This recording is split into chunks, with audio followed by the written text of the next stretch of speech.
te célébrons. Merci au nom suprême de Jésus. Amen. Amen. Soyons bénis. Prenez place, chers missionnaires.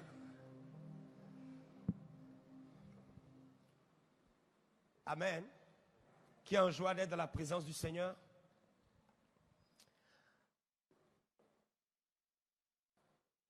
Ce matin, nous avons parlé de comment mobiliser une équipe pour pouvoir gagner le maximum d'âmes. Alléluia. Ceux qui n'étaient pas présents pouvaient suivre les directs et vous allez encore être édifiés. Le tout n'est pas d'être seulement passionné, mais de pouvoir aussi être à mesure de mobiliser les autres pour la grande moisson. Amen. Amen. Est-ce que tu es béni de prendre part à cette convention des gagneurs d'âmes? Est-ce que tu es vraiment béni? Que Dieu soit célébré. On bénit le Seigneur encore pour ce moment spécial. Je vous réitère les salutations de toute la Côte d'Ivoire. Je dis bien toute la Côte d'Ivoire. Ils vous saluent. Et ils sont heureux aussi d'être connectés, de prendre part à ce moment. Alléluia. Voilà. Et je vous salue spécialement de la part de la première dame. Non, il ne s'agit pas de ce que tu sais. Il s'agit de ma première dame. Mon épouse vous salue également.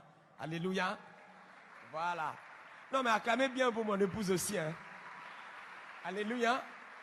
Que Dieu bénisse mon épouse. Voilà. Et toute ma famille également, depuis la Côte d'Ivoire, depuis la ville de San Pedro. Sachez qu'ils sont en train de prier pour vous également. Que Dieu les bénisse depuis leur position également, alors qu'ils sont connectés avec moi. Amen. Notre papa, sachez qu'il est très connecté avec nous ici. Est-ce qu'on peut célébrer Dieu pour la vie de notre père, le pasteur Marcelo? Amen.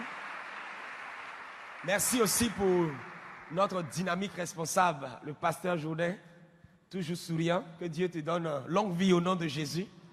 Amen. Je vous ai dit le matin que l'une des clés pour pouvoir connecter avec les âmes, c'est de toujours avoir une bonne mine. Oui, c'est important. C'est pourquoi tous ceux qui ne sourient pas, vous allez voir, ils ne gagnent pas beaucoup d'âmes. Je suis sérieux, alléluia. Donc nous allons faire un exercice de sourire en quelques secondes. Avec ton voisin de droite. Allons-y. C'est noté sur 20. Hein? Voilà, avec ton voisin de gauche, tu souris. Ton voisin de derrière, donne-lui un large sourire. Comme si tu l'annonçais l'évangile. Oui, il y a des frères qui sont touchés simplement par le sourire d'une sœur et ils décident de l'épouser. Hein? Oh yes. Le sourire change. C'est pourquoi on dit aux protocolaires de sourire, n'est-ce pas? Voilà, parce que leur sourire impacte le peuple. Vous savez, quand j'ai des problèmes et puis je viens, tu me souris, ça diminue mes problèmes à 20%, à 40%. Ça dépend du type de sourire. Un sourire accompagné d'une bonne boisson, mes problèmes diminuent à 50%. Un sourire, une boisson, plus un plat de riz ou bien de poulet braisé, mes problèmes disparaissent à 95%. Et tout ça, ce sont des stratégies pour gagner les âmes. Offre à boire, offre à manger à quelqu'un. Et directement, son cœur est avec ton cœur. La porte est ouverte. Il y a des personnes qui ne vont pas accepter le message de Jésus, mais ils vont accepter la nourriture que Jésus peut donner. Voilà pourquoi souvent on fait du social pour attirer les gens. Parce que tu sais que si tu dis venez à l'église, ils ne viendront jamais. Mais si tu vas, tu dis qu'il y a des sacs de riz à distribuer. Ils vont se battre devant la porte de l'église. Ce jour-là, ils vont oublier que c'est une affaire de Jésus. Et avant de distribuer le riz, tu sais ce qu'il faut faire. Alléluia. Que le Seigneur soit célébré. Que son nom soit glorifié au nom de Jésus. La plupart des stratégies que j'ai partagées avec vous se trouvent dans les livres que j'ai écrits par la grâce de Dieu. Donc je vais vous encourager à vous procurer les livres parce que ce sont des outils de travail. L'une de mes douleurs dans mon travail a été qu'au début du ministère, je n'avais pas de livres pour pouvoir faire le travail. Je me suis rendu compte que tous les livres qui étaient disponibles pour l'encadrement des jeunes, c'était des livres qui avaient une réalité différente de celle du continent africain. Vous voyez, les stratégies qu'on donnait étaient des stratégies qui marchaient en Europe et en Amérique. Alors que les démons de là-bas, ils sont différents de nous, nos démons. Alléluia. Voilà. L'esprit de suicide est plein en Europe et en Amérique. Ici, c'est difficile qu'un jeune se suicide parce qu'il a faim. Hein. C'est rare. Il préfère aller voler qu'aller se tuer. Hein. Voilà, en Europe, là-bas, un parent gronde son enfant, automatiquement, il peut aller se tuer. Chez nous, ici, on te gronde. Tu sais le visage, tu as envie même de répondre. Donc, les réalités sont différentes. Généralement, le contexte dans lequel ils avaient écrit les livres, c'était des contextes où les parents étaient déjà à l'église. Donc, c'était les enfants des chrétiens qu'il fallait encadrer. Or, dans notre cas en Afrique, ce sont les enfants des féticheurs, les enfants des sorciers, les enfants des marabouts, les enfants d'autres religions. Donc, il faut encadrer ces personnes, c'était notre réalité. Et donc, j'ai dit au Seigneur, vraiment, permets-moi d'écrire, parce que c'était une vraie douleur. Il n'y a rien de plus compliqué souvent d'être passionné d'un domaine et de chercher les outils de ce domaine et de ne pas trouver. Donc, ça vous oblige forcément à écrire quelque chose. Et donc, ces livres que j'ai écrits sont des livres très, très pratiques. Voilà, c'est mon vécu de chaque jour avec ceux que j'encadre. Et donc, je veux vous encourager à les avoir. Tous ceux qui aspirent au leadership, c'est-à-dire encadrer les âmes, c'est vrai que c'est focalisé sur la jeunesse, mais j'ai envie de dire que les stratégies d'encadrement sont efficaces dans tous les domaines quand on sait les adapter. Alléluia. Voilà, donc, depuis le matin, je partage avec vous des stratégies que je vais d'ailleurs même les partager tout à l'heure avec vous. Se trouve dans ce livre que j'ai écrit, Comment évangéliser et encadrer la jeunesse. Encadrer, c'est mettre entre des cadres. Vous voyez dans vos maisons, il y a des photos qui sont entre des cadres. Quand ça est entre des cadres, ça ne peut pas se volatiliser, ça ne peut pas disparaître. Donc, il est important qu'on puisse avoir la connaissance adéquate pour pouvoir gagner les âmes. Donc, ces livres sont comme des médicaments en réalité, voilà, pour pouvoir répondre à certaines préoccupations, certaines maladies. Et en tant que leader, comment est-ce qu'il faut se comporter? Parce qu'il y a l'encadrement et il y a l'encadreur. L'encadrement réussit lorsqu'on a un encadreur efficace. Mais un encadreur qui ne maîtrise pas son travail ne pourra pas faire l'encadrement. Voilà pourquoi des personnes gagnent des âmes et quelques mois après, ces âmes-là disparaissent. Parce qu'ils ont eu le zèle, ils sont venus à la convention des gagneurs d'âmes, ils ont eu le feu pour aller, ils ont allumé le feu. 100 personnes se sont converties. C'est comme l'apôtre Pierre. Il a annoncé l'évangile, prêché, les gens sont touchés. 3000 personnes. À la fin, il demande à Pierre, Pierre, on fait quoi maintenant? On est touché. Pierre dit, ah, ok, bon, répentez-vous, hein? Changez de vie. Souvent, on va comme ça, on gagne les âmes. On leur parle de Jésus, ils acceptent le Seigneur. Et puis on dit, sois béni, la grâce de Dieu est avec toi. Amen, au revoir. C'est comme un bébé que tu viens de mettre au monde. Tous les gagneurs d'âmes qui vont annoncer l'évangile, et qui n'encadrent pas ces personnes, normalement, on devait les envoyer au tribunal pénal international. Et ce sont des criminels. Alléluia. Ils mettent des bébés spirituels au monde et ils les abandonnent. C'est un crime dangereux. Un crime comme le royaume des cieux. Donc il faut les encadrer. Il faut les suivre de près. Amen. Amen. Et donc vous aurez le temps de pouvoir avoir tous ces détails dans ces livres. Voilà. Et il y a un autre livre que j'ai écrit encore sur l'art de rassembler. Pendant près de 20 ans, j'ai passé mon temps à rassembler les jeunes en petits groupes, en moyens groupes, en grands groupes, en des foules. J'ai écrit cela aussi dans un livre. Très bientôt aussi, je pense que je vais écrire un autre livre, l'art d'envoyer. Parce que envoyer les gens, c'est tout un art. Il y a une manière d'envoyer les gens. Il y a une façon de faire en sorte que les gens soient motivés, zélés et engagés. Et il y a aussi un autre livre qui est un outil pour les encadreurs, mais aussi quelque chose qu'on peut remettre à de nouveaux convertis. Les tentations. Pendant ma jeunesse, comment je les gère? Beaucoup de personnes se convertissent et comme je l'ai dit bien, la plupart des âmes que nous voyons dans les rues de Kinshasa sont des jeunes. Il y a des tentations en face d'eux. L'encadreur doit maîtriser ces tentations pour savoir quels conseils donner aux nouvelles brebis qui se convertissent. Et un autre livre encore, c'est sur la prière, comment être un guerrier de la prière. Et une partie est théorie, une autre partie c'est la pratique où vous avez près de 300 à 400 sujets de prière, mais qui portent sur Matthieu 6,33, c'est-à-dire le salut des âmes. Ce n'est pas des sujets de prière braqués sur nous-mêmes, nos besoins personnels, mais les nations du monde entier et le salut des âmes. Amen. Donc ces livres sont à la table, vous pouvez les avoir là-bas. Je vais vous conseiller, si vous êtes sérieux dans votre travail de gagneur d'âme, d'avoir tout ce qu'il faut comme équipement pour pouvoir gagner les âmes.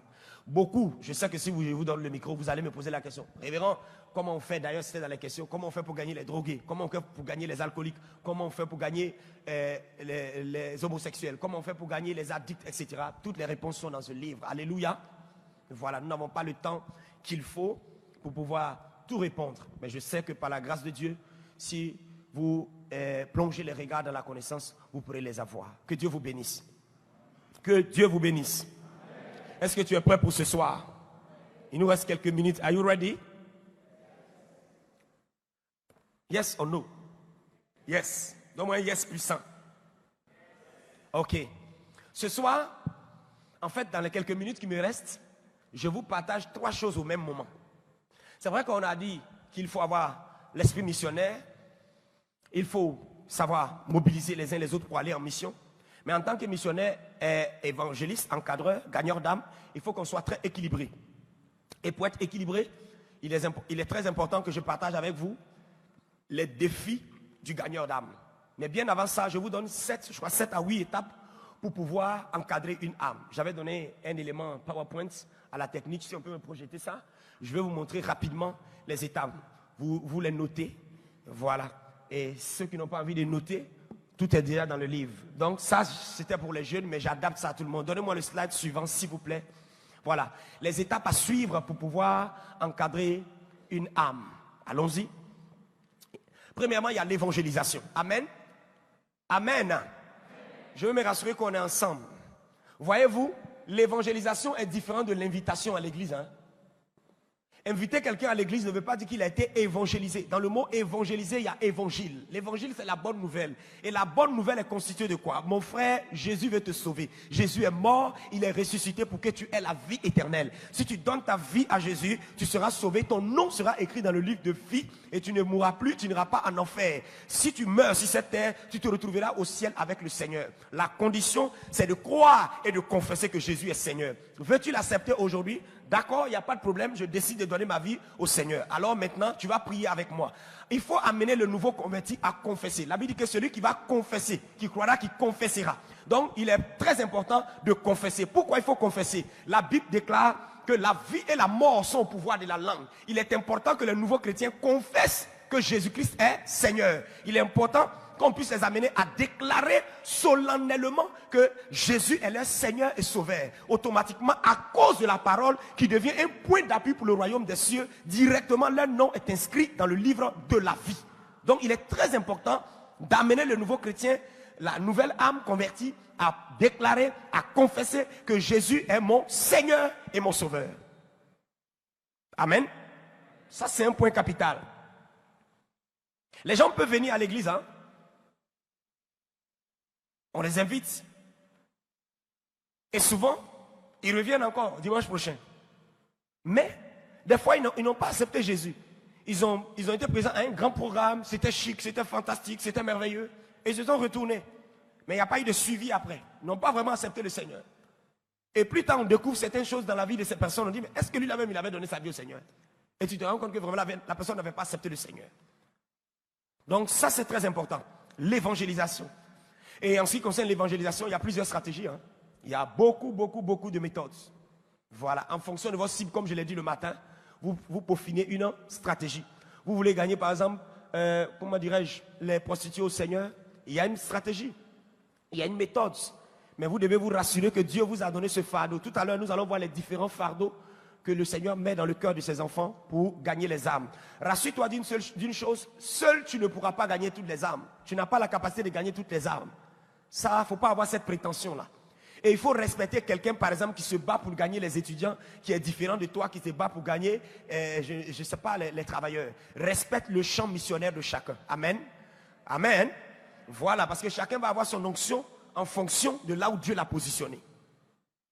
L'hôtesse de l'air, les personnes qu'elle va gagner à Christ, généralement seront dans l'avion. Elle est toujours dans l'avion. Si toi tu dis, oh Seigneur, je veux gagner les âmes dans les avions, tu n'as aucun passeport. Hein? Au moins gagne les âmes dans les taxis d'abord. Là-bas, on n'a pas besoin de passeport ni de visa. Alléluia. Mais l'hôtesse de l'air, elle a accès à ses passagers. Donc, voilà un peu chacun sa cible. Deuxième niveau, lorsqu'on a annoncé l'évangile à cette personne, qu'est-ce qu'il faut faire? On va rapidement.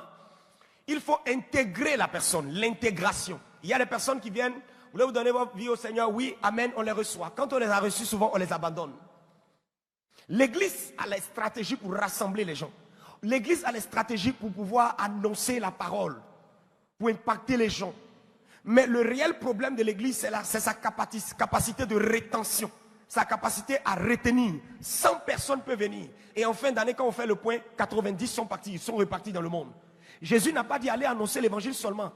Il a dit d'aller faire d'eux des disciples.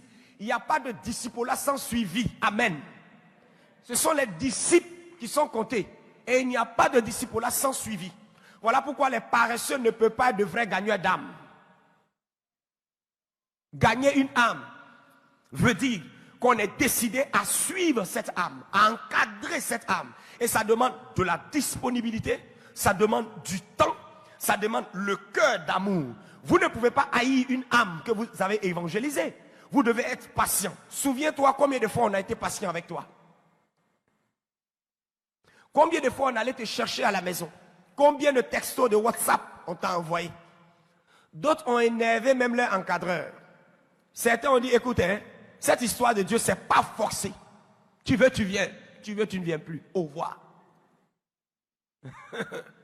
Imagine-toi, Jésus te disait ça un matin. Toi, tu pêches trop à côté de ce jour. Terminé, j'enlève ton nom dans le livre de vie. C'est fini pour toi. Mais Jésus n'a jamais fait ça. Donc il faut persévérer dans l'encadrement. Reçois l'onction de la persévérance dans l'encadrement. La persévérance, reçois cette force au nom de Jésus. Souvent le sauveur, le libérateur, l'homme qui va te délivrer ta famille, est cette personne qui au début n'a pas un bon comportement. Il faut persévérer. C'est pourquoi un encadreur doit avoir une vision par rapport à l'âme qu'il est en train d'encadrer. Une vision, une belle vision, une merveilleuse vision. Devenir un encadreur, ça veut dire avoir le cœur de père, le cœur de mère, le cœur qui est prêt à supporter les caprices. Les nouveaux chrétiens ont des caprices, il faut les supporter. Donc le premier niveau, on annonce l'évangile. Deuxièmement, il faut intégrer la personne. Il ne faudrait pas que les nouvelles âmes gagnées se sentent étrangers. Ils viennent à l'église, il n'y a personne pour les saluer. Ils viennent, ils vont, ils observent tout le monde. Voyez-vous? Donc ça, c'est une réalité qui fait que les gens rétrogradent. Souvent, on est à l'aise entre nous-mêmes. Oh, où est la sœur Chantal? Oh, où est le frère Yao? Oh, où est le frère Xavier? Après, mais on ne cherche pas les nouveaux. Les nouveaux sont heureux de voir qu'il y a la chaleur humaine autour d'eux. Et le département d'évangélisation, c'est son travail. Je ne sais pas pour ici, mais il y a des endroits, le département de l'évangélisation, ils sont comme des agents d'enregistrement électoral. Nom, prénom, quartier, commune, téléphone. Ton père s'appelle comment? Carte d'identité à l'église, hein? Quel niveau de classe? Quelle université? Quelle faculté? 19 questions.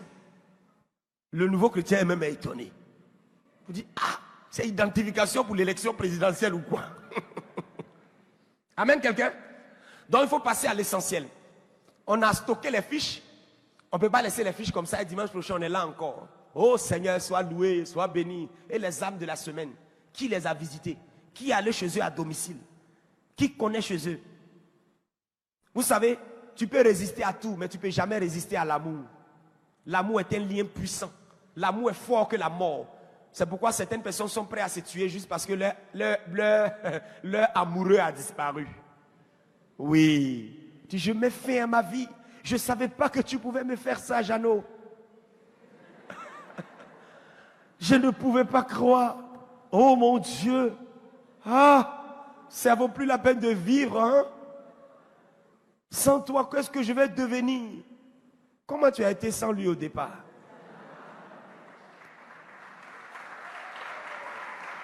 Quand tu ne le connaissais pas, tu vivais comment? Et ça arrive aux sœurs. Les sœurs, maîtrisez-vous. Calmez-vous.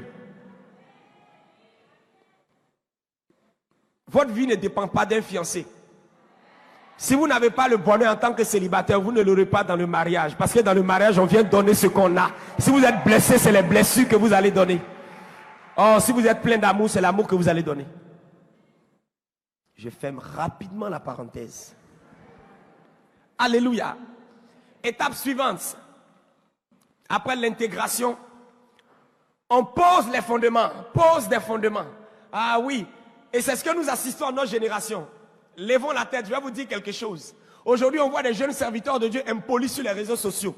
On voit des personnes qui ne respectent pas les pères. On voit des personnes qui ne respectent pas la déontologie du ministère. On voit des personnes qui ne sont pas... En fait, quand tu regardes leur vie, tu dis, mais ceux-là, est-ce qu'ils ont connu Jésus? C'est dû au fait que quand ils se sont convertis, ils ont raté les fondements. Aucun bâtiment ne peut tenir s'il n'y a pas de sous-bâtiment. La hauteur du bâtiment dépend des fondations. Vous êtes d'accord avec moi? Quand les fondations ont été ratées dès le bas âge, à l'école de dimanche, vous allez voir que ces personnes-là, avec le temps, pendant qu'ils grandissent, le vrai caractère va sortir. Moi, c'est à mon bas âge qu'on m'a appris qu'on s'incline devant une grande personne.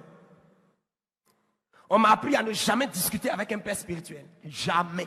Ça est dans ma culture. C'est-à-dire, ce n'est pas quelque chose que je veux ou je ne veux pas. Je sais que je ne dois pas discuter avec un père. En fait, en tout cas, vous qui discutez avec les pères, je vous envie. Hein? Vous êtes extraordinaire, vraiment. Vous êtes vraiment, vraiment extraordinaire. Donc, vous voyez, c'est la pose des fondements. Et je vais vous encourager à ne pas rater les fondements de la vie chrétienne. Et quels sont ces fondements? Quand un nouveau chrétien donne sa vie à Jésus-Christ, il faut lui présenter véritablement Jésus-Christ crucifié, mort et ressuscité.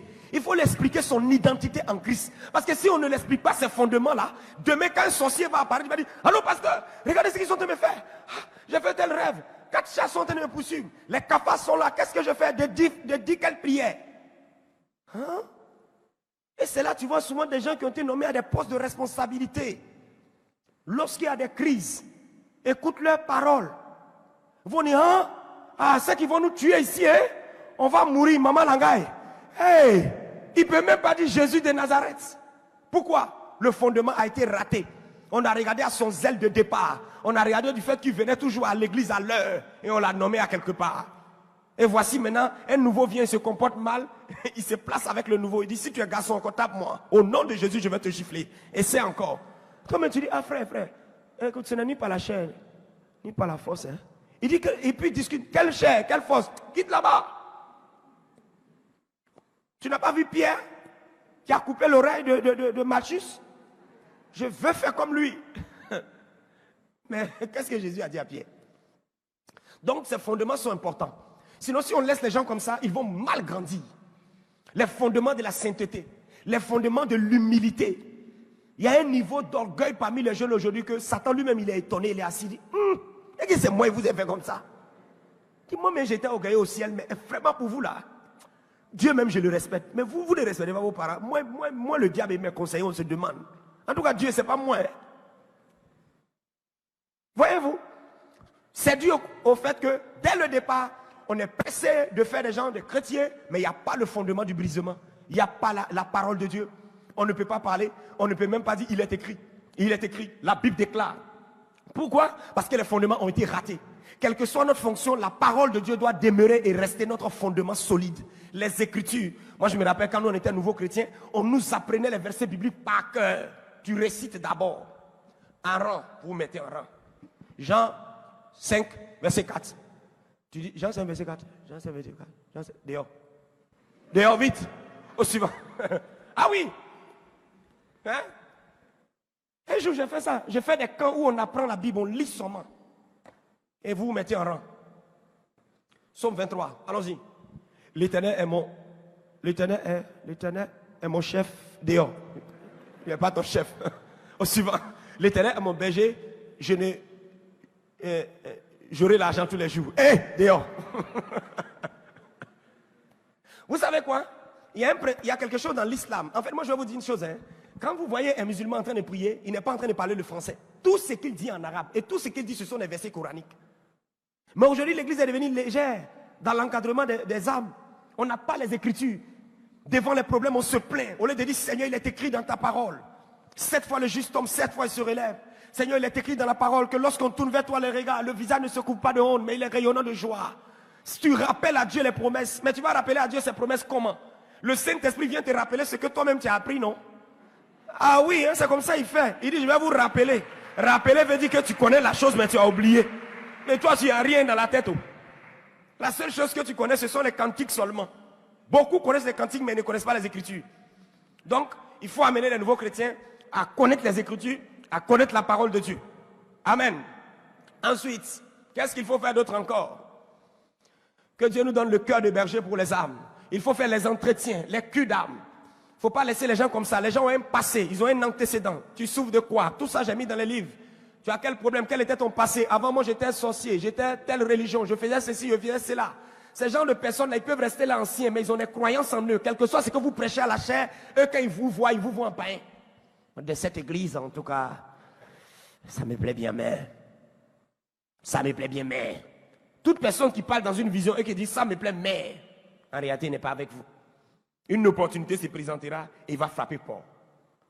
Voilà. Donc, il faut faire les entretiens. Mon frère, tu viens de donner ta vie à Jésus, mais dis-moi, qu'est-ce que tu faisais avant? Oh, moi, j'étais un grand gangster. Ah bon? Oui, j'étais un coupeur de route. Je tuais mal, pasteur. Oh yes. Même dans cette église, un jour, je suis venu pour te tuer. Hein? Ah bon? Moi, oui. Heureusement que ce jour-là, j'étais raté. Ah bon? Toi, tu ne connais pas le passé de quelqu'un? Il vient, tu l'entretiens et tu dis, moi, pasteur, je cherchais les filles. J'avais 15 copines. J'étais à ma 16e copine lorsque vous êtes venu me parler du Seigneur. Oh, oui. Quelqu'un comme ça, quand tu connais son passé, en l'encadrant, tu sais que ce frère, je ne peux pas le laisser avec un groupe de sœurs en Christ. Tu comprends ce que je suis en train de dire, non? Mais toi, tu viens, Xavier, la cellule de prière de sœurs, du côté de la 6e rue de Limité, tu es le responsable. Vas-y, allez, occupe-toi. Je sens ton zèle. Ok, il va te montrer couleur. Et tu apprends grossesse 1. Ah! Grossesse 2. Grossesse 3. Au moment où tu vas te rendre compte, il y a grossesse 5. Pourquoi? Tu ne savais pas que ce frère avait un tel caractère. Nous tous, on est bien sapés ici. Et chacun a ses problèmes. Amen. Est-ce qu'on est ensemble? Que Dieu nous bénisse. Ce sont les différentes étapes. On continue. Mais j'ai envie de dire ceci. Que ne pensez pas que c'est rapide. Une étape peut prendre 2 mois, 3 mois, 1 an même. Ça dépend de la disponibilité et la disposition de la personne. Moi, je me rappelle quand je me suis converti, mais c'était dangereux. Mon zèle était sauvage. La personne qui m'envoyait à l'église est partie. Mais moi-même, je suis assez chrétien. Je n'étais pas encore baptisé. Hein. J'avais une cellule de prière de 30 personnes. Je dirigeais la prière. Je prêchais déjà, j'enseignais. Je lisais les livres de mon tuteur. Je préparais mes prédications. Je ne sais même pas qui m'a dit que j'allais prêcher. Je n'avais pas d'opportunité de prêcher, mais je préparais les messages. Et puis je garde. Je ne sais pas où je vais prêcher. Dieu t'amène à des préparations. Souvent tu poses des actes, toi mais tu ne comprends pas. Mais en réalité, Dieu est en train de préparer ton futur. Voilà pourquoi il te fait faire ces genres de choses-là. Il t'a envoyé à la convention des gagneurs d'âme, ce n'est pas en vain. Il y a quelque chose qu'il veut t'enseigner. Il y a un réma que le Seigneur veut te donner. Reçois ce réma, reçois cette instruction privée. Quoi d'autre? Les entretiens.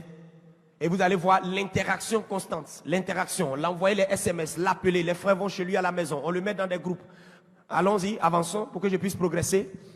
Voilà, l'implication en équipe. Quand on a mis ces fondements et qu'on constate qu'il y a une transformation, il y a un changement, on peut mettre la personne dans une équipe. Mais ce plan que je vous donne, ça dépend des réalités, des circonstances. Il y a des personnes, dès qu'ils se convertissent 3 mois après, tout ça, ils ont été totalement transformés. Mais il y a des personnes qui sont difficiles. Voilà, ils sont chrétiens mais charnels, ils n'abandonnent pas vite le péché. Allons-y. Ensuite, il y a l'expérience pratique de terrain. Quand je dis l'expérience pratique de terrain, c'est là que commence le disciple-là. C'est-à-dire, vous amenez la personne sur le terrain. Vous avez gagné une âme, la personne commence à venir, vous l'intégrer. À un moment donné, prenez cette personne, allez gagner d'autres personnes. L'expérience de terrain. Parce que quand vous envoyez des nouveaux sur le terrain qu'ils ont une certaine expérience, ça bâtit leur foi, ça les stabilise. C'est comme ces jeunes gens qu'on a pris hier pour aller, que je vous ai montré dans la vidéo, qu'on a pris pour aller à l'ouest. Mais ça a amené d'autres personnes à changer radicalement parce qu'ils étaient étonnés de voir que Dieu peut les utiliser aussi pour changer d'autres vies. Ça a amené le sérieux dans les conversions. Amen. Voilà. Autre étape encore pour l'encadrement, il y a la stabilité. Vous voyez, après toutes ces étapes, restez sur le slide, après toutes ces étapes, vous allez voir, vous allez faire un constat. Soit la personne se stabilise, ou la personne carrément va passer par une crise. Et c'est là, vous l'encadreur, vous devez avoir les yeux du visionnaire pour savoir quel est le poids spirituel de la personne que j'encadre. Avance. Voilà. Et il aura souvent des épreuves, des combats. L'encadreur, le nouveau chrétien a commencé à être ancien. Il aura des épreuves intérieures, des épreuves extérieures, des persécutions, des tentations à vouloir retourner dans le péché. Et c'est à partir de là, vous allez voir si sa foi a été posée ou pas. Mais l'encadreur doit toujours être là. Je vais vous montrer des images. Avançons rapidement. Voilà, avançons. Regardez très bien cette image. Regardez très bien cette image sur l'écran. Tous ceux qui sont en ligne, regardez cette image. Regardez bien, Pasteur Journée, regardons cette image. Tu sais quoi? Ce chien ressemble à ton voisin de derrière quand il était encore voleur, impudique et menteur. Ne le regarde pas. Regarde devant toi. Et ce monsieur qui est avec le chien représente le Seigneur Jésus qui est venu nous sauver. Il n'a pas regardé à la gale du chien. Il n'a pas regardé à l'état macabre du chien. Il n'a pas regardé au fait que ce chien a été battu par les circonstances, les situations et les épreuves. À chaque fois que tu vas gagner une âme, sache que cette âme a été vilipendée, blessée, bombardée par les situations de la vie, par les revers, les coups bas, les déceptions amoureuses, les abandons, la pauvreté, la misère, l'immoralité sexuelle. Oui, c'est bon de prêcher sur l'enfer, mais souvent les âmes ont besoin de la miséricorde de Dieu. Ils ont juste besoin que tu attrapes leurs mains pour dire, il y a de l'espoir. Il y a de l'espoir. Il y a de l'espoir. La bonne nouvelle, c'est il y a de l'espoir. Et je vais ouvrir une parenthèse pour dire, la jeunesse d'aujourd'hui a besoin d'espoir. Ils sont tourmentés par les antécédents que nos pères ont laissés. 90% de la jeunesse congolaise est juste la conséquence du comportement des leaders qui nous ont précédés. Ils sont juste victimes du système. Cette jeunesse a besoin d'espoir. Cette jeunesse a besoin d'espérance. Cette jeunesse a besoin de quelqu'un qui dit, ça va aller, le Congo va se relever. Nous serons une puissance du continent africain et du monde entier. C'est de ça qu'ils ont besoin. Quand ils vont à l'université, ils sortent avec des gros diplômes. Ils n'ont pas de boulot. Ils sont dans le chômage. Ils sont blessés. Ils sont obligés de sortir du pays. Pourquoi? Parce qu'il n'y a pas d'opportunité pour eux. Et c'est à l'église de dire, n'allez pas. Il y a de l'espoir pour vous. Le Seigneur peut vous donner une solution. Jésus est capable de te libérer. Jésus est capable de te délivrer. Voyez-vous? Donc les gens sont blessés dans la vie. Les gens sont tourmentés dans la vie. Et il est de notre responsabilité de faire en sorte que les âmes soient sauvées. Et vous voyez ce qu'il a fait avec le chien?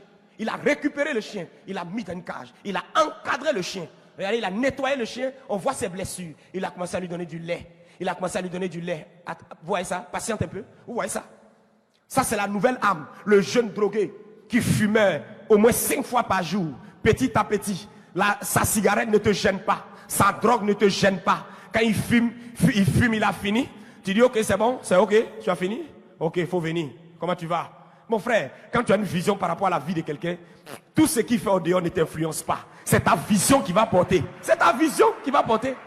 C'est ta vision. Un jour, je suis allé chercher un de mes fils en Christ. Il était assis, ils sont en train de fumer la drogue. Il a dit, je suis venu te chercher. Allons prier. Je suis allé le chercher. Et vous savez, on allait faire quoi? 6 heures de prière. J'ai dit, je m'en fous. La drogue sera vaincu. On va aller prier. Un encadreur aussi doit avoir une grande foi. Vous dites, toi, tu seras changé en un autre homme. Au nom de Jésus que je sais, regarde seulement. Téméraire, inexorable, imbattable, inarrêtable. C'est comme ça, c'est à ce prix qu'on devient de vrais gagneurs d'âme. Regardez, elle a mis quoi? La serviette. Ça c'est quoi? L'encadrement. Comment tu vas? On va aujourd'hui. Elle a bonne mine.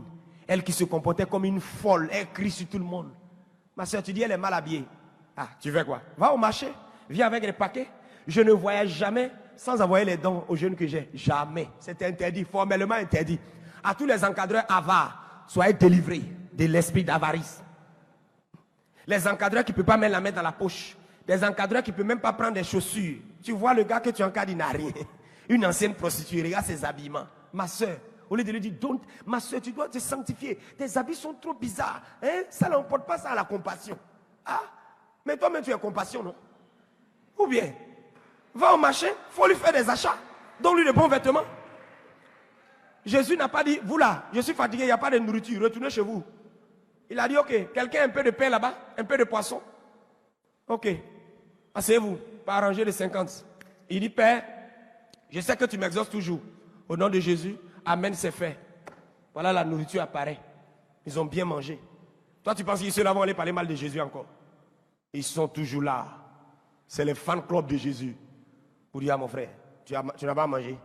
Allons suivre Jésus seulement. Tu vas voir à un moment donné là, il va multiplier le pain.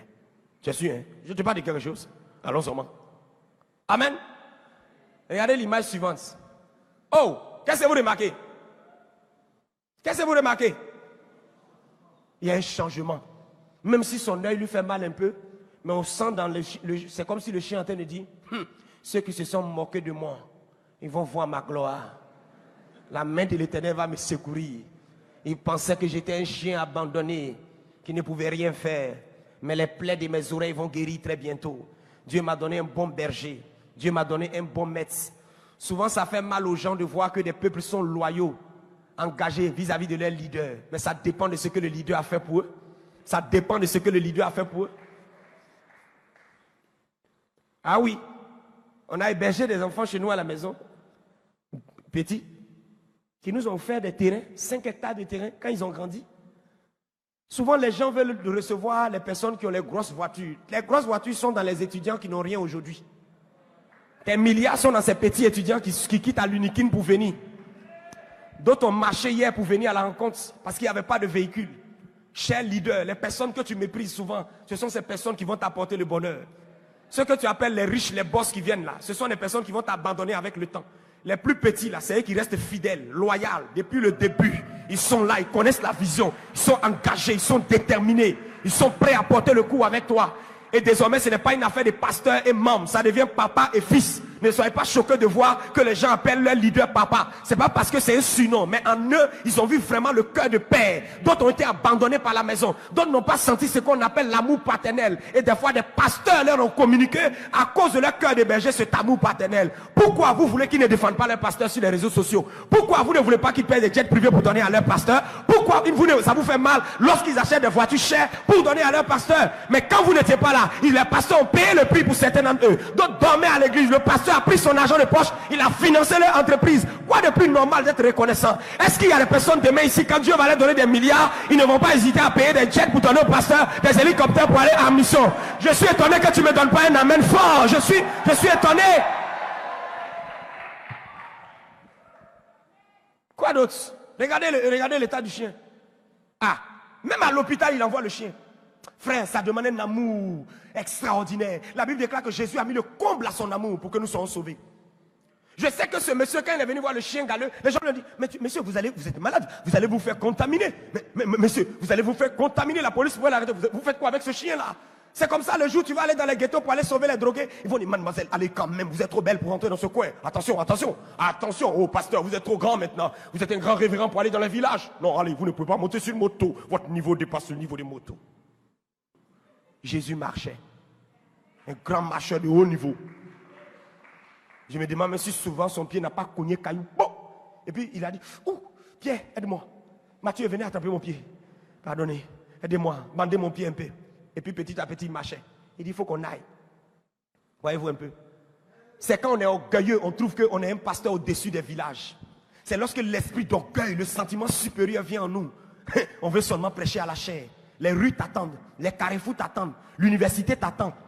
Oui, oui. C'est l'orgueil qui fait qu'il y a des endroits où on ne peut pas aller annoncer l'évangile parce qu'on pense qu'on est trop élevé. Entre le ciel et la terre, tu penses que quel endroit est meilleur? C'est le ciel, mais Dieu a laissé le ciel, il est venu mourir dans les rues pour nous. Regardez la saleté de nos rues africaines. Regardez la puanteur. Mais il est venu, il est mort pour nous. Et beaucoup de personnes ont rétrogradé, des intellectuels qui ont rétrogradé. Hier, tu étais un étudiant bouillonnant, zélé à l'université, à l'Unikin. Tu mettais le feu dans les campus. Maintenant, le Seigneur t'a donné un bon boulot. Tu n'as plus le temps. Oh, tu sais, nous, on soutient l'œuvre par nos finances. On soutient l'œuvre par nos finances. Mon frère, Dieu te veut toi-même. Offre-toi toi-même. On dit, un va produire 1000. C'est ce qui a été dit dans la prophétie. Toi seul, tu peux avoir 1000 membres derrière toi.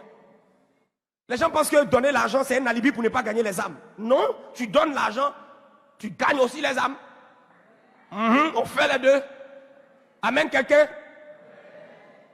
Regardez l'image. Waouh! Voyez-vous ça? Il y a de l'espoir pour le chien. Oui, il y a de l'espoir. Progresse, vous allez être choqués. Oh! Les poils ont commencé à pousser.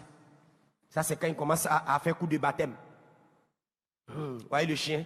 Il a dit, où sont ceux qui se moquaient de moi? Moi, chien Tito, je serai une star bientôt. Toi qui as abandonné une âme parce qu'elle se comportait mal, ce soir, retourne aller chercher cette âme. Appelle-la, envoie-lui un WhatsApp, va la chercher. On ne t'a pas abandonné. Tu es en train d'abandonner le futur prophète. Tu es en train d'abandonner le futur intellectuel qui va faire sortir le Congo des souffrances et des douleurs. Est-ce que tu le sais? Imagine-toi, la dame qui m'avait annoncé l'évangile m'avait abandonné. Je ne serais pas ici aujourd'hui. À quoi ça sert de parler en langue matin, midi, soir? Il y a des gens quand ils parlent en langue, même tu as l'impression que Dieu est devant eux. De parler en langue terrible. Goudou, goudou, bakou, baka. Go, go, go, go, go, go, go. Tu dis, mais qu'est-ce qui se passe? C'est la guerre à l'est ou bien qu'est-ce que c'est? Et ils sont là. Dieu dit, hé, doucement. Et c'est les jeunes qui aiment ça. Ils sont dans les campus universitaires. Vous ne gagnez pas d'âme, mais vous êtes en vous seulement. Power, my God, prophesy. Hey, vous êtes 5, vous tous vous êtes des prophètes. Prophesy. L'autre dit, yes, come on, man. Oh, avance, homme de Dieu. La révélation est forte. Aïe, aïe, aïe. Oh, Jesus. Et calmez-vous. Allez parler de Jésus. Arrêtez vos cérémonies. Arrêtez vos distractions.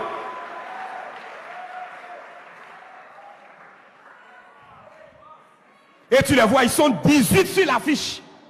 Pour un programme de 1h30, vous êtes 18 prédicateurs. Qui va écouter qui? L'autre envoie la révélation de l'aigle bleu. L'autre envoie la révélation de l'anneau rouge. L'autre envoie la révélation du ciel ouvert. L'autre dit, ce que l'autre a dit, c'est que c'est vrai. Mais moi, en tant que prophète major, quand je viens, le ciel sera ouvert. Lui, il finit, l'autre dit, ok. La Bible dit, mon frère, à la fin, personne ne se convertit. On fait le show, tout le monde tombe, les chaises se cassent, on répare, on a fini, on prend quelques photos, on met sur Facebook, on dit, il y avait le feu. Tu as raté, mon gars. Le feu. Et tu vois l'autre en train de mentir à son ami.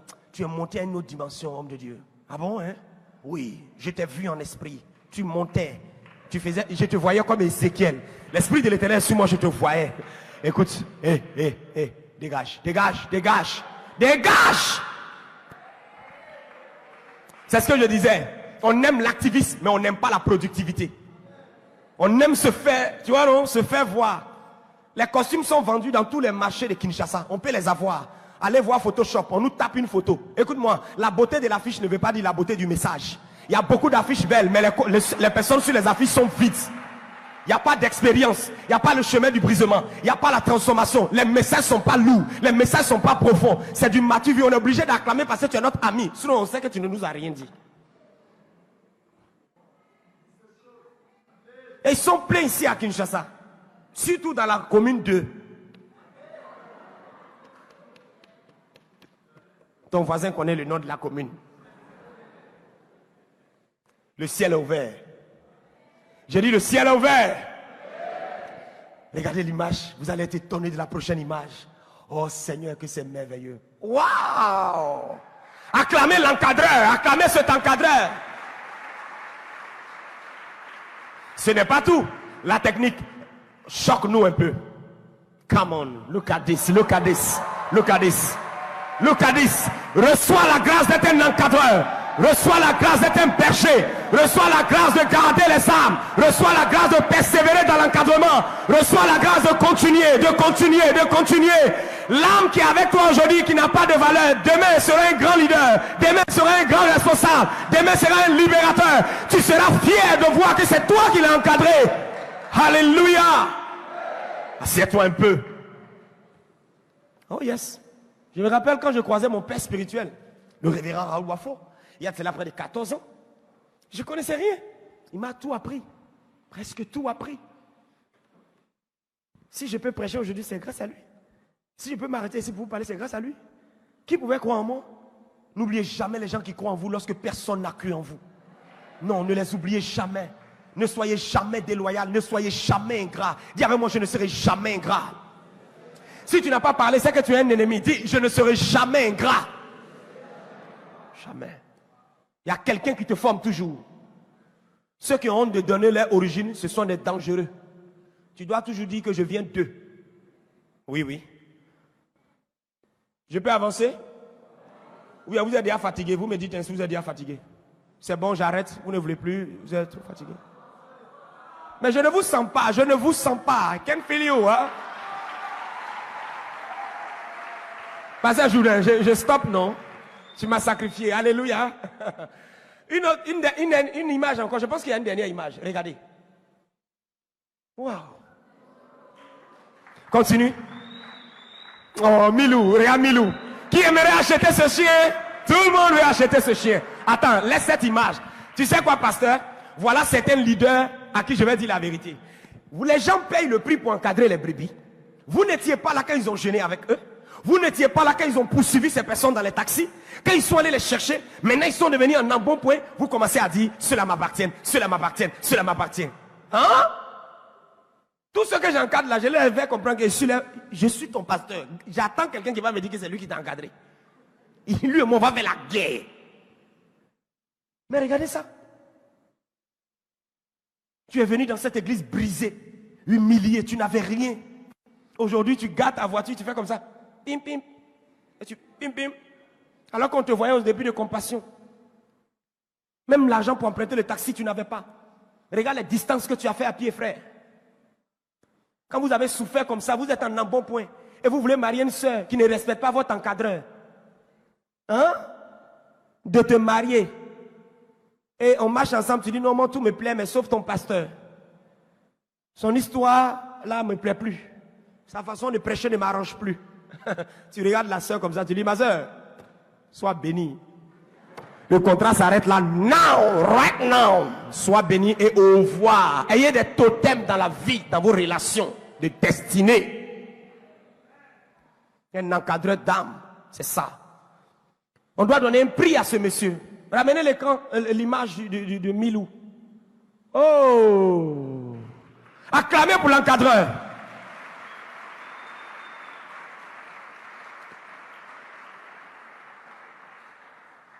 Qui veut être un encadreur? Qui veut voir le fruit de son travail? Oh yes. Oh yes. Oh yes. Oh yes. Seigneur, fais de moi un encadreur. Fais de moi un berger. Donne-moi le cœur de berger. Donne-moi le cœur de compassion. Donne-moi le cœur de miséricorde. Donne-moi le cœur qui pardonne, qui pardonne, qui pardonne encore et qui pardonne.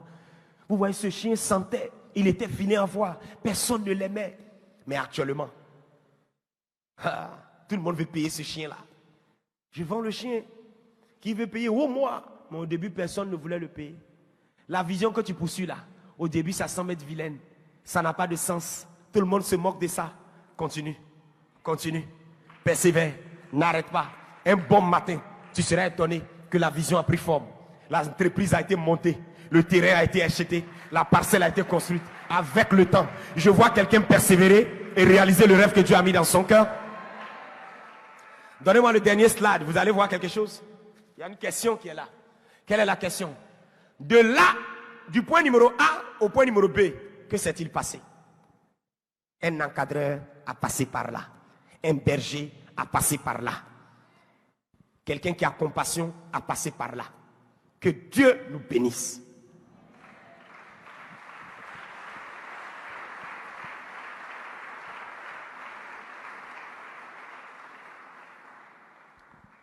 C'était la première partie de mon message.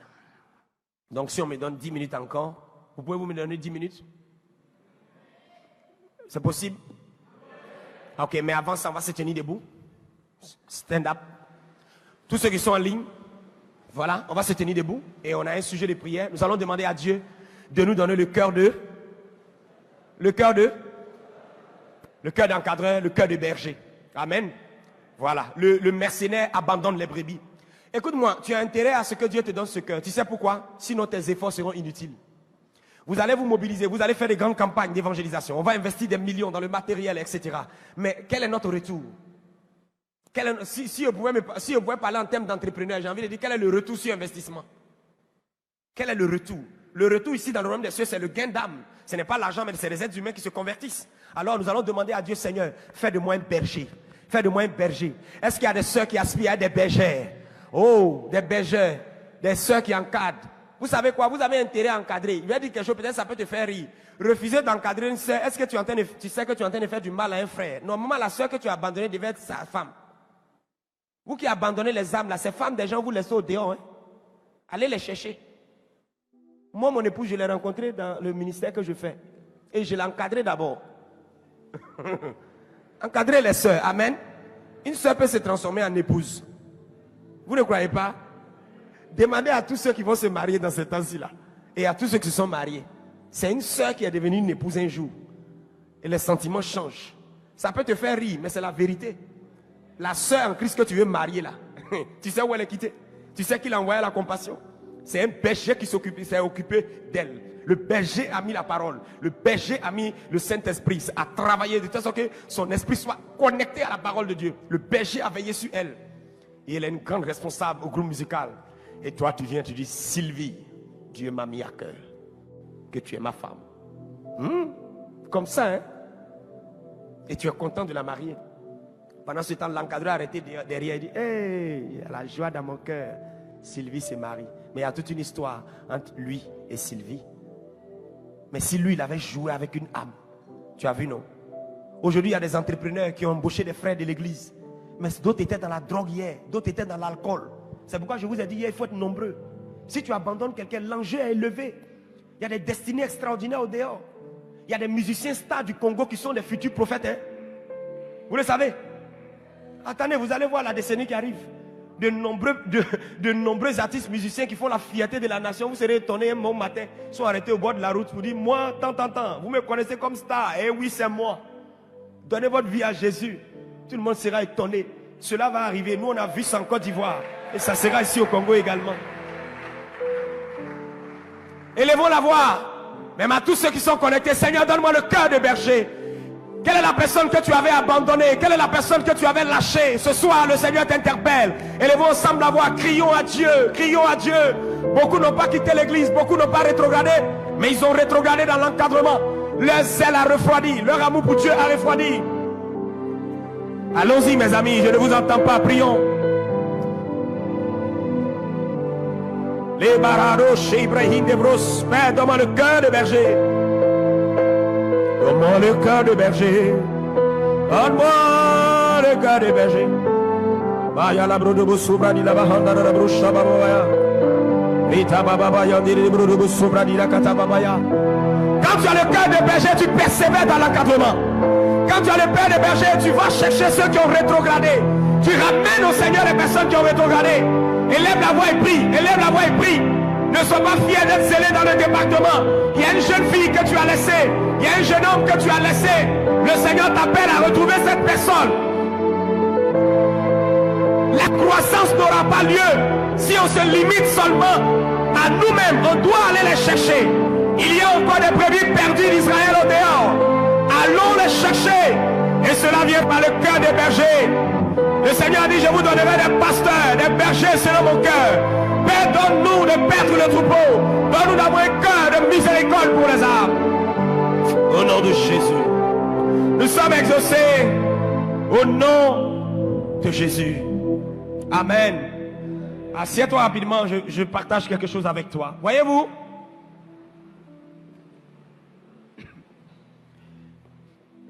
Dans la maison du Seigneur, nous devons annoncer l'évangile, mais en fonction des catégories et en fonction des fardeaux. Je vais poser juste une question et si ça concerne quelqu'un, tu lèves juste la main. Amen. Amen. Est-ce qu'il y a quelqu'un ici qui vraiment, quand il voit les handicapés, il a un cœur d'amour pour eux, il veut vraiment les sauver? Est-ce qu'il y a quelqu'un? Tu lèves la main. Les handicapés. Levez bien la main. Puissiez vous tenir debout, ceux qui ont ce fardeau-là. Nous tous on a carrément pitié de ceux qui sont, mais je parle des gens qui ont des fardeaux, ça dit tu veux pleurer pour eux, tu veux vraiment les aider, tu es peiné. Voilà. Ok. Tu vois? Voilà. Je vais me lever, hein? Permettez-moi. Vous voyez, toute cette catégorie de personnes, dans la stratégie d'amener toute l'église à annoncer l'évangile, il est bon souvent à un rassemblement où il y a tout le monde de dire aux gens, mettez-vous par fardeau. Vous voyez un peu? Vous, peut-être, votre rôle ne sera pas de dire paralytique, lève-toi, marche. Mais c'est de dire paralytique, malgré ton handicap, tu peux faire des merveilles. Malgré ton handicap, tu peux faire des inventions. Malgré ton handicap, tu peux aller loin. Tu peux être ministre du gouvernement. Ça, vous, ça sera votre rôle. Maintenant, il y a quelqu'un qui a le don de miracle. Lui, il va venir, il va dire, mon gars, écoute, dégage. Tu dis, ah, qu'est-ce qui se passe? Non, dégage, dégage. Monsieur, regarde-moi. Lève-toi, marche. Lève-toi, marche. Encadré, le monsieur est resté dans la foi. Et un coup, Dieu utilise quelqu'un qui a le don de puissance et qui vient avec le don de guérir les malades. Paf, il met la main, le paralytique marche. Qu'est-ce qui s'est passé? L'encadreur a travaillé et l'autre encadreur est venu, il a travaillé. Vous voyez un peu, on travaille en synergie. Voilà ces personnes qui sont debout, ont un fardeau pour le salut de ces personnes handicapées. Mais que faire? Vous faites une réunion, vous décidez, allez chercher tous les handicapés de Kinshasa. Parce que souvent ce sont des gens qui sont abandonnés. Ce sont des balayeurs de la société. Ce sont des gens rejetés, maltraités. Vous faites une séance de dons, de vêtements, de nourriture, dans des sachets, dans des sacs. Vous partez, tenez, Jésus vous aime. Dimanche, est-ce qu'on peut venir vous chercher pour aller à l'église? Oui, je vais partir, mais je ne sais pas marcher. Comment je fais? Ne vous en faites pas, on peut venir vous chercher. Vous allez voir ce jour-là, l'église est remplie d'handicapés. Attendez, n'acclamez pas d'abord. on va dire, pasteur, nous sommes venus avec, on allait évangéliser spécialement les handicapés. Il y a au moins 50 handicapés. Mes frères, Dieu est tellement fort. Quand le pasteur va voir, l'onction va descendre sur lui, il dit non, je ne peux pas le laisser partir comme ça. Toi, marche, marche, marche, marche, marche, marche, marche. Le miraculeux et le surnaturel va se manifester. Pourquoi? Parce qu'il y a des gens qui avaient un fardeau. Asseyez-vous s'il vous plaît. Donnez-moi les différents types les slides que je vous avais donné concernant les différents fardeaux. Vous allez voir comment est-ce que Dieu nous a mis dans le corps de Christ en fonction des fardeaux, mes frères. Chacun a un fardeau spécial. Quel est ton fardeau? Est-ce qu'il y a des gens qui ont des fardeaux pour les jeunes filles? Le salut des jeunes filles. Vous voulez voir les jeunes filles? Vous levez aussi la main. Voilà, les jeunes filles. Levez bien la main, levez bien la main. Voilà, vous voyez, il y a beaucoup de jeunes filles. Non, pas ça. Il y a des images sur les différents types de fardeaux que Dieu peut mettre dans notre cœur. Alléluia. Donc je veux qu'on puisse comprendre ça. Parce que si ces fardeaux sont identifiés, vous allez voir que l'église, tout le monde va bouger. Tout le monde va bouger. Il y a des fardeaux pour le salut des musulmans. Il y en a? Est-ce qu'il y en a? Voilà, vous levez bien la main. Pendant que tu lèves la main, en même temps tu reçois l'onction pour aller vers ces personnes-là. Est-ce qu'il y a des gens qui ont le fardeau pour les enfants de la rue? Je ne sais pas comment on les appelle. Les chégués. Chez nous, on les appelle les enfants de la rue. Il y en a? Oh, tu vois? Il y a des personnes qui n'ont pas de fardeau pour les enfants de la rue. Quand ils vont dire, oh, Dieu est là-bas. Et puis il y a un autre qui va dire, hé, doucement, ce sont mes amis. Mes amis, venez. Toi, tu les vois en gangster. Tu as l'impression qu'ils vont t'attaquer. Mais celui qui a le fardeau, quand il vient, automatiquement, il s'approche, il dit, mes amis, venez, ils sont sales comme ça. D'autres ont des couteaux, ils ne peuvent rien faire. De vous dire une chose, il y a une histoire qui s'est passée dans une des communes d'Abidjan. Ça fait rire. Des jeunes gens étaient venus pour braquer les magasins. Vous voyez, ils sont venus voler les magasins la nuit. Et puis il y a un des jeunes drogués là. Ils ont cassé le premier magasin, le deuxième magasin. Quand ils voulaient arriver sur le troisième magasin, ils disent, hey les gars, ne touchez pas à ça, passez à l'autre. Ils ont obéi à leurs camarades de la rue. Vous savez pourquoi? La dame qui est là, chaque fois elle donne à manger à ce petit là. Donc c'est sa vieille mère, c'est sa tante du quartier. Il devait assurer la sécurité. Même si on ne lui a pas dit d'assurer la sécurité. Pourquoi? Elle a eu la vie sauve grâce à sa bonté. C'est pourquoi je vous ai dit qu'en matière d'évangélisation, il y a plusieurs stratégies. Mais la meilleure stratégie, c'est d'avoir le cœur d'amour pour les gens. L'amour attire. Le voisin que tu dépasses matin, midi et soir sans saluer, à qui tu ne dis pas bonjour. Si ta maison frappe feu, tu ne vas pas appeler à Lumumbashi pour dire, mes cousins, venez éteindre le feu. Le temps, ils vont arriver, peut-être toi-même tu as été brûlé. Mais c'est les voisins qui vont éteindre le feu. Amen. Quels sont ceux qui ont des fardeaux pour le salut des prostituées? On n'a pas les images? Est-ce que je peux les avoir? Amen. Pour que je n'oublie pas. Non, pas ça. Pas ça. Amen. Donc c'est des différents fardeaux qu'on a. Est-ce qu'il y a des gens qui ont des fardeaux pour le salut de la jeunesse? Qui veut voir les jeunesses sauver? Levez la main. Moi aussi j'ai ce grand fardeau là. Amen. Quoi encore? Quel fardeau? Les drogués. Vous voyez, il y a des personnes ici, vous avez été des anciens drogués. Donc quand vous voyez vos collègues de l'Ancien Testament, vous voulez les sauver. C'est normal. Amen. Voilà. Des fardeaux pour les élèves, les étudiants. Oh yes. Des fardeaux pour les villages, les brousses, les contrées les plus lointaines. Où vous êtes? Levez-vous. Vous êtes les amis de Dieu. Levez-vous, levez-vous, levez-vous, levez-vous. Levez-vous, je vais prier pour vous. Tous ceux qui ont soif pour aller dans les villages. Vous n'aimez pas les grandes villes. Vous aimez les villages. Vous aimez traverser les fleuves. Moi, j'ai toujours aimé ce genre de choses. Ça fait que j'aime voyager, aller dans les endroits les plus reculés. Seigneur, je prie pour toutes ces personnes qui ont des soifs, des fardeaux pour les villages, qui ont des fardeaux pour les peuples non atteints, les missionnaires, la missiologie. Seigneur, réveille en nous des jeunes gens dynamiques, Seigneur, qui seront dans des jeans, des t-shirts, avec des sacs au dos, Seigneur, montant sur les motos, marchant à des kilomètres pour aller parmi les contrées les plus lointaines, Seigneur, les endroits les plus reculés. Que ton onction vienne sur eux, que tu disposes les moyens, que tu disposes les hommes pour préparer le chemin, afin qu'ils puissent gagner le maximum d'arbres dans les villages, dans les brousses, là où il n'y a pas d'électricité, là où il n'y a pas de l'eau courante, là où il n'y a pas internet. Reçois cette onction-là maintenant au nom de Jésus-Christ. Amen. Est-ce qu'il y a des gens qui ont des fardeaux ici pour les autorités? Les ministres, les présidents, voyez-vous? Il y en a, levez bien la main. Voilà. Donc, chacun doit se consacrer à son fardeau. Moi, souvent, quand je vois les Indiens là, vous connaissez l'Inde, non?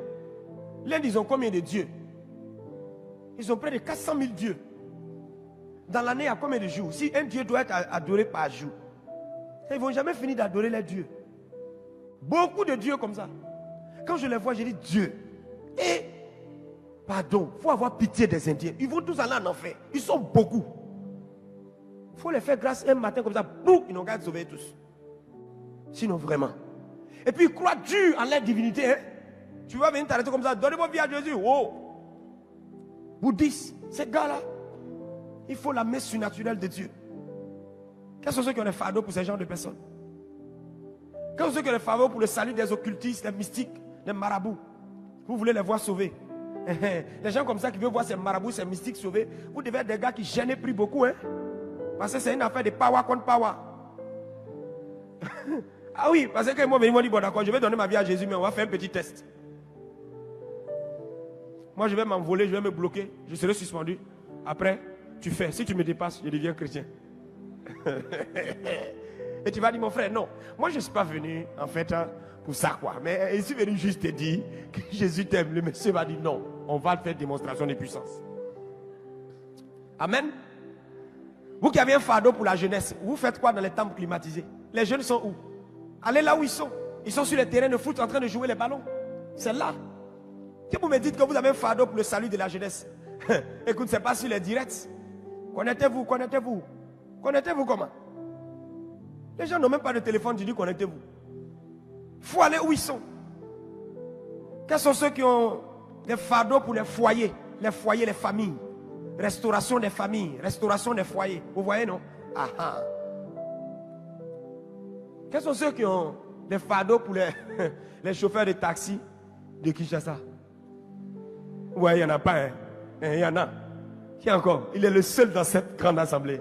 Vous voyez, vous n'aimez pas les taximètres là, hein, sérieux.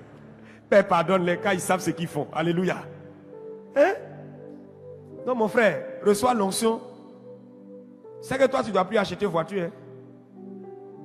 Hein? Ah ben oui, parce que tu seras toujours dans les taxis. Donc, il faut discerner le fardeau que tu as parce que ça va faciliter ton évangélisation. Vous voyez un peu?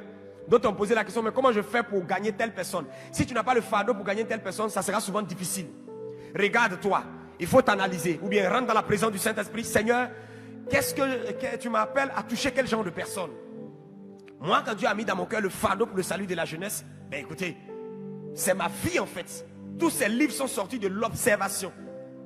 Pourquoi? Parce que le fardeau est là.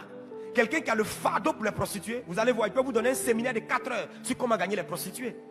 Est-ce qu'il y a des personnes qui ont des fardeaux pour les malades à l'hôpital? À l'hôpital, vous avez un fardeau, vous devez aller... Ah, ok. Quand ceux qui ont des fardeaux pour les prisonniers, vous voyez, j'étais en prison et vous ne m'avez pas visité. La prison. Ceux qui ont le fardeau, j'ai un de mes frères qui a ce fardeau pour les prisonniers. Il aime les prisons. Récemment, vous savez quoi? Ils ont ordonné un pasteur en prison. Comment ça s'est passé? C'est pas qu'il était pasteur, hein? Non. Ils sont allés annoncer l'évangile en prison. Et il s'est converti en prison. On lui a donné les formations bibliques en prison. Il a reçu l'appel et il est devenu pasteur en prison pour les prisonniers. Tu es fort, hein? Il y a des personnes qui ne vont jamais se convertir tant qu'ils ne vont pas en prison. Non, il y a des personnes là, il faut les laisser aller en prison. Amen. Pas tout le monde quoi. Mais à d'autres, il faut les laisser aller en prison. Et le Saint-Esprit va se révéler à eux là-bas. Que Dieu nous bénisse. Il y a d'autres aussi, ils ont des fardeaux. D'autres fardeaux pour les peuples éloignés du Congo. D'autres ont des fardeaux pour l'Europe. Quand on a des fardeaux pour les Blancs. Ah. Okay. Sois béni là-bas. À un moment, moi j'avais un fardeau pour l'Europe. Quand je regardais l'église européenne, il n'y avait pas de réveil. Jusqu'à ce que Dieu suscite nos pères spirituels. En ce moment, j'étais étudiant. J'ai dit, ah Seigneur, les Européens, ils ne croient plus en toi. Qu'est-ce qui se passe? Eux, ils nous sont venus nous annoncer l'évangile. Hein? Aujourd'hui, eux, ils ne croient plus. Des fardeaux. Quels sont ceux qui ont un fardeau spécialement pour Kinshasa et le Congo? Y a-t-il des gens qui ont un fardeau profond pour leur nation? Je sais que tout le monde aime la nation, mais souvent, toi, c'est quand il y a les crises que tu commences à prier. Il faut laisser ça. Je parle de ceux-mêmes, où ils sont. Levez la main. Vous avez un fardeau pour le Congo. Ok. Donc, en fonction de ton fardeau, tu te comportes. Maintenant, d'autres vont dire, ah, révérend, moi, je n'ai aucun fardeau. Rien ne m'intéresse. Mon cœur ne bat pas pour quelque chose. D'accord, c'est pas grave. Je te donne un fardeau. D'accord? Tout être humain que tu vas voir dans la rue est ton fardeau. C'est aussi simple que ça. Pas besoin de dire, ah, l'homme de Dieu a dit, il faut les fardeaux. Hein. Moi, je n'ai pas de fardeau, donc le Seigneur me comprend. Il te comprend où? Ta mère est sauvée, ton père est sauvé, tes voisins sont sauvés. Tout cela, tu dois les annoncer l'évangile. Amen. Voilà. Donc, je pense que je vais m'arrêter là. Amen. Il y a beaucoup à dire, mais on ne peut pas dire.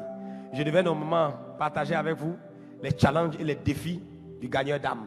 Mais on aura une autre opportunité où je vais partager cela avec vous. Alléluia. Avez-vous été bénis? Amen. On se tient debout.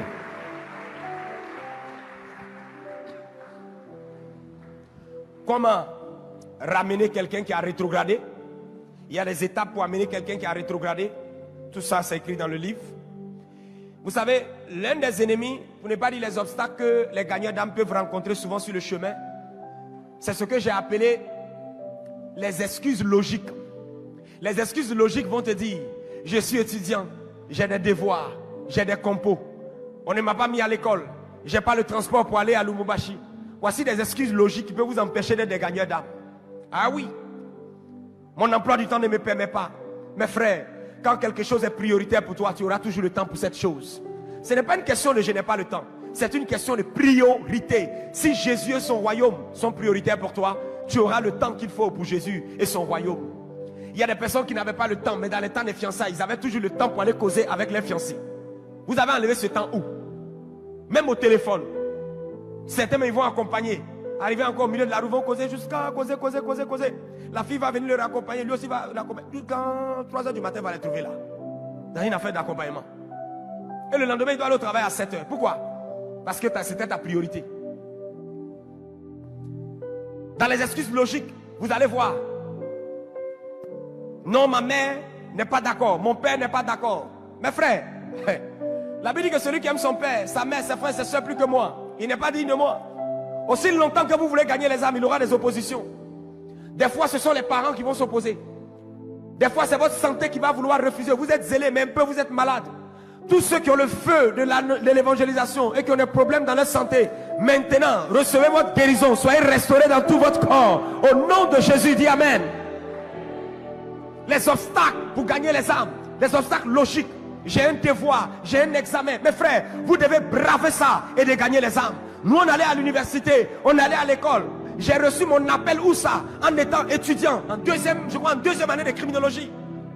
Le temps je vais arriver à la maîtrise, je me suis engagé totalement à l'œuvre à laquelle Dieu m'a appelé. Nous étions des étudiants là-bas. Dimanche, on avait cours. Des fois, on descendait à 21 h. Et après ça, il va falloir aller lutter le bus. Se battre pour arriver à la maison. La nuit, on arrivait. On priait, on travaillait, on avait le temps pour aller gagner les âmes. On avait le temps pour aller en mission. Durant mes congés, je les mettais à profit. J'allais, oui, dans les villages pour aller annoncer l'évangile, pour aller prêcher la parole. Laisse tomber les excuses logiques.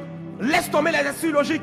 Je connais des personnes qui n'ont pas de pieds, qui n'ont pas de bras, mais qui remplissent des stades, qui annoncent l'évangile. Toi au moins tu as 2 pieds, toi au moins tu as 2 bras, toi au moins tu as des yeux. Mes frères, je connais un jeune homme qui est avec nous. Il est sourd-muet, mais il est toujours à la prière. Il est toujours là, matin, midi et soir. Et souvent, je regarde des personnes qui ont la capacité de parler. Et je regarde leur état. Je regarde leur négligence. Je dis non, Dieu est trop juste. Je comprends pourquoi il bénit d'autres, mais il ne bénit pas d'autres. C'est toi qui demandais un boulot à Dieu. Tu as gêné et prié. Il t'a donné le boulot. Aujourd'hui, tu as rétrogradé. Madame, beaucoup de sœurs ont perdu leur zèle de l'évangélisation dès qu'elles se sont mariées. Dieu a eu tort de te donner un mari, mademoiselle. Dieu a eu tort de te donner ce beau jeune homme. Aujourd'hui, non, après l'accouchement, tu as mis au monde un enfant, c'est fini. Alors là, non. La bénédiction de l'Éternel n'est suivie d'aucun chagrin. Elle n'est suivie d'aucun chagrin. Est-ce que le fait que tu sois allé en Europe, à vous qui êtes connectés, le fait que tu sois allé en France, le fait que tu sois allé en Allemagne, le fait que tu sois allé aux États-Unis, Dieu t'a donné le visa parmi tant d'autres. Arrivé là-bas, tu t'assois, tu rétrogrades, tu n'annonces plus l'évangile. Toi qui étais scellé à l'université, tu étais au lycée, lorsque tu as eu le baccalauréat, tu es arrivé à l'université. Je suis occupé, j'ai pas le temps, j'ai pas le temps. Si vous voulez être des gagnants d'âme, apprenez à tuer les excuses logiques. Je suis pas un ancien, je n'ai pas fait l'école de théologie. Je vous ai dit hier que Dieu, pour annoncer l'évangile, ne cherche pas d'abord des diplômés de théologie. Dieu n'a pas besoin d'une licence en théologie, en pneumatologie ou bien je ne sais quoi. Dieu a juste besoin des cœurs qui battent pour lui, des assoiffés, des passionnés, des gens qui peuvent dire Seigneur, me voici, tu peux m'envoyer. Pour aller dire à quelqu'un Jésus t'aime, tu n'as pas besoin de diplôme, tu as juste besoin d'un cœur qui part pour le Seigneur.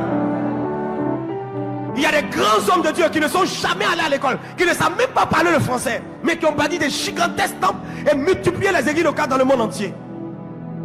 Ceux qui sont déterminés, l'onction fera la différence. Ce n'est pas le français qui fera la différence, c'est l'onction qui fera la différence. Ce n'est pas les grands français de l'université et les diplômes qui feront la différence. Et on a laissé ces excuses logiques tuer notre potentiel. On a laissé ces excuses logiques abandonner l'œuvre de Dieu. Dieu t'a donné un bon boulot, il t'a donné un bon travail. Aujourd'hui, toi, tu t'assois. Tu pouvais être à ce culte, mais tu pouvais être en direct. Ça fait mal au Seigneur. Ça fait mal au cœur du Seigneur.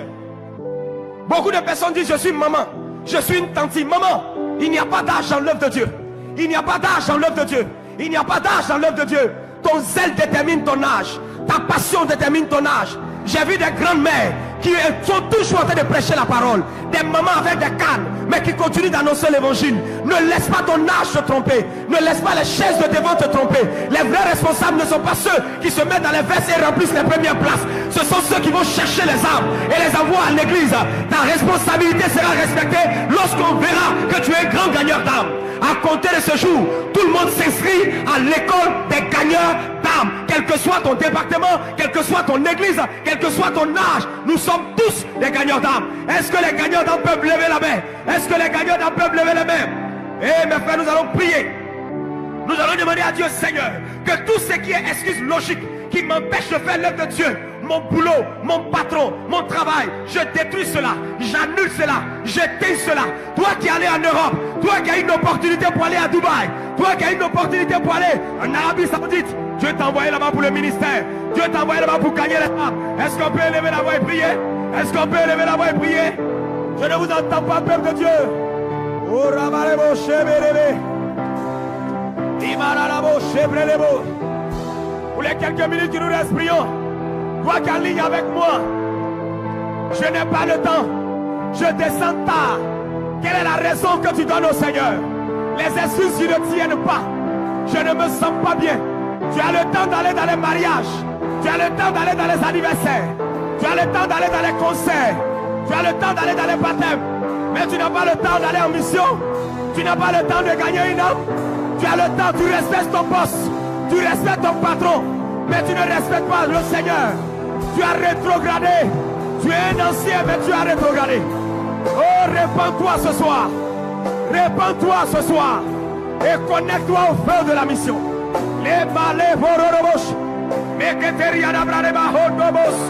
Est-ce que quelqu'un peut lever la voix? Est-ce qu'il y a des gagnants d'âme ce soir? Oh, oh.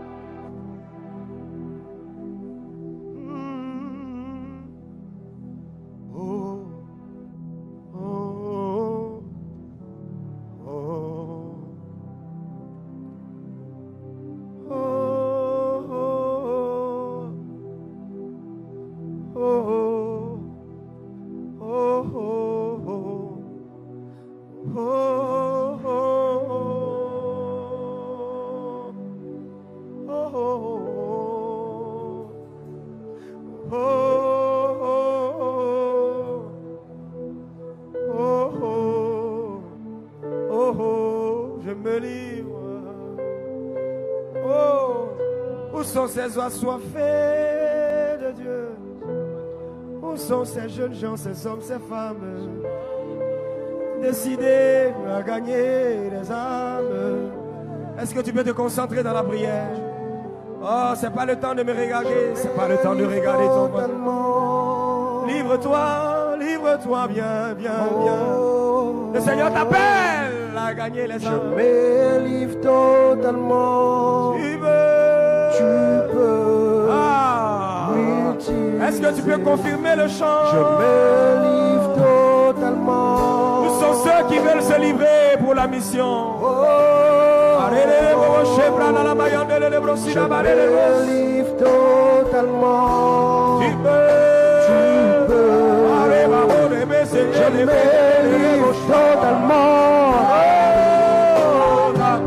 Élève la voix, dis avec moi, je me livre.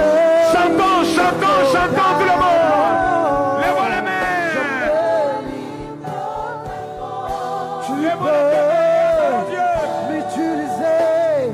Je me livre totalement. Je me livre totalement à toi, Seigneur. Tu peux m'utiliser. Je me livre totalement. Livre-toi, mon Je frère, ma soeur. me livre. Je me Prends la décision ce soir.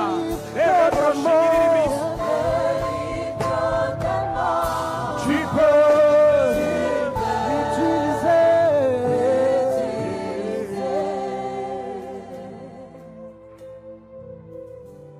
Oh Seigneur.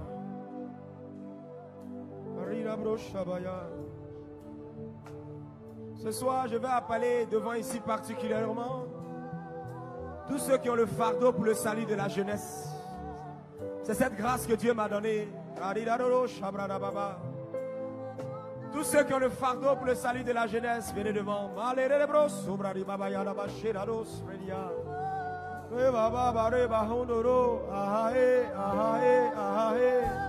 Oh, entends nos soupirs, Seigneur. Dieu t'a mis à cœur de sauver les jeunes garçons, les jeunes hommes, les jeunes filles. Come on. Venons, venons dans sa présence. Je vous appelle devant ici. Il y a une onction qui est là. Je me livre totalement. Tu peux. Je me livre totalement. Je me livre totalement. Je me livre. Tu veux pour le salut de la jeunesse. Je me livre. Père, au nom de Jésus, je tends ma main de grâce sur ces personnes. Toi qui as le fardeau pour la jeunesse, maintenant, dispose-toi. Les 60 secondes qui restent, il y a un manteau nouveau qui va venir. Et tu vas te rendre compte que désormais, quand tu vas t'adresser aux jeunes, ils vont se convertir. Commence à prier en langue maintenant. À tous ceux qui ont ce fardeau, maintenant, allez-y. Allez-y. Prie, prie, prie. Continue de prier en esprit.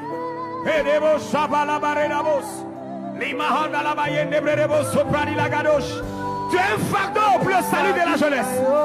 Maintenant même, au nom de Jésus de Nazareth, reçois le feu, reçois ce feu, reçois ce feu, reçois ce feu, reçois-le, reçois-le, reçois-le, reçois-le. Il te touche là où tu es maintenant. Ta main est touchée, ta main est touchée, ta main est touchée. La puissance de Dieu descend sur toi, la puissance de Dieu descend sur toi. Reçois le feu et va annoncer l'évangile. Reçois le feu et va gagner les âmes. Oh, la main de Dieu te touche. Un manteau nouveau vient sur toi. Au nom puissant de Jésus. Les chaînes de la lourdeur s'en vont. Les chaînes de la peur sont brisées. Les chaînes de la négligence sont brisées. Les bras de l'homme, merci Seigneur. Oh yes.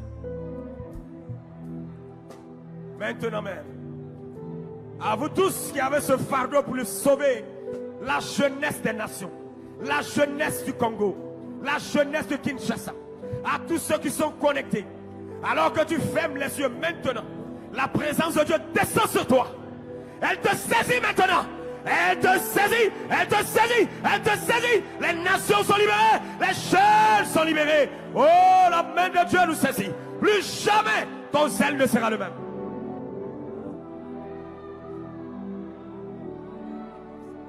Il est en train de le faire. Tu as besoin de l'onction pour aller gagner les âmes. Dispose-toi et reçois ce baptême de feu maintenant. Reçois ce manteau nouveau, jeune soeur. Reçois-le, reçois-le, reçois-le, reçois-le. Reçois-le maintenant au nom de Jésus. Il y a des personnes qui sont appelées à travailler dans les universités, dans les lycées et les collèges. Recevez maintenant ce feu. Recevez cette onction fraîche. Cette onction fraîche. Cette onction fraîche. Cette onction fraîche. Cette onction fraîche.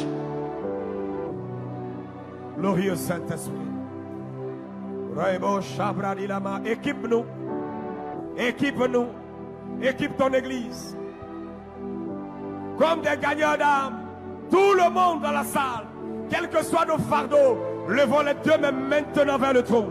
S'il vous plaît, disposez-vous maintenant. La convention des gagnants d'âme est un rassemblement des soldats du Seigneur. Est-ce que tu peux lever les mains là où tu es maintenant?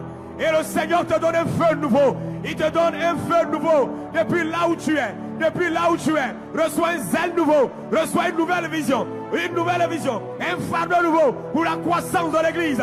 Pour l'impactation dans ton domaine. Reçois-le au nom de Jésus-Christ. Alléluia.